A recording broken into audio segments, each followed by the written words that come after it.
almost forgot my manners. I was acting like I didn't have any home training. I started the video a minute ago and I didn't do my greetings. So let me come back and correct that, man. It's like you come up in somebody's house and you don't speak to them. But what's going on, everyone? See, we're back with a brand new video. And the Cleveland Cavaliers came from as much as 18 points down in defeating the Orlando Magic 106-94 in Game 7 of the opening round Eastern Conference playoff series. The win gave the Cavaliers their first victory. Let me speak this correctly. It gave them their first playoff series win in the post LeBron James era, and it didn't start off looking good. Like I said, the Magic came out. They were shooting the basketball fairly well. They'd built up an 18-point lead about 2/3 of the way through the third quarter, and it looked like they may run away with it. But the Cavaliers were actually able to kind of chip away into the lead, get it down to about 10. I think it was 10 points at halftime. And then they were slowly able to chip away at the lead. And once they took the lead, they didn't give it back up. The Magic's big three overall, and I'm not big three, but they're three primary shot takers and makers for a large portion of the season. Paolo Banchero, Franz Wagner, and Jalen Suggs struggled most of the day. They combined to shoot 12 of 56 from the floor, and 5 of 30 in the second half. They were led. Now, Paolo had 38 points, but he shot just 10 of 28 from the floor, including 4 of 15 in the second half en route to scoring those 38 points. He did have 16 rebounds, and he knocked down 15 of 18 from the line, but he was a -7 on the day. It was a really, really rough day for Franz Wagner. He averaged, but he was just 1 of 15 from the floor, including 0 of 9 in the second half for his 6 points, and he was a -13 on the day. And it wasn't much better for Jalen Suggs. He was 1 for 7 in the first half, 1 of 6 in the second half. If you're counting at home, that's 2 of 13, including 2 of 10 from downtown. He was 4 or 5 from the line, 9 rebounds, 4 assists for his 10 points, but he was a -16 on the day. And so when your main guys are shooting the basketball that poorly, when you get in a hole, it's just so difficult to come back.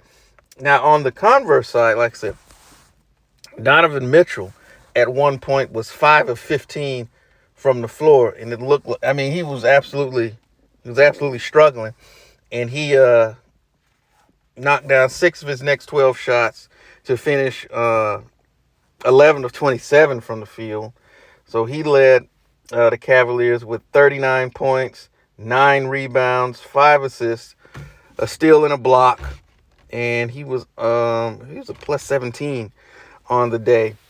Darius Garland struggled for large portions of the day, but he hit a big three in the fourth quarter, though he was just 3 of 13 from the floor. 1 of 4, I did talk about that, from downtown. 5 of 6 from the charity stripe in scoring his 12 points. He added 4 assists and 3 rebounds, and he was a -3 on the day. Max Strus hit back-to-back threes in a key point in the second half that pushed the Cleveland lead to 6 points. A little more than not quite halfway through the fourth quarter. He had 13 points on 5 of 9 shooting, including 3 of 6 from downtown. He added 3 rebounds, an assist, a steal, and was a +10 on the day. And coming in under the radar, I want to Wendell Clark Jr. I don't want to talk about that. Trying to think, was there anybody else that I wanted to cover? Karis LeVert came off the bench for 15 points on 5 of 9 shooting. He was 5 of 7 from the charity stripe, and he was a +9 on the afternoon. So, really good victory by Cleveland. I said you get down by double digits, and the way they were playing at home, it would have been really easy for those guys to pack it in, but they didn't. And it's a testament to those players, the coaching staff, JV Bickerstaff, and those guys. They stayed with the game plan. They plugged away.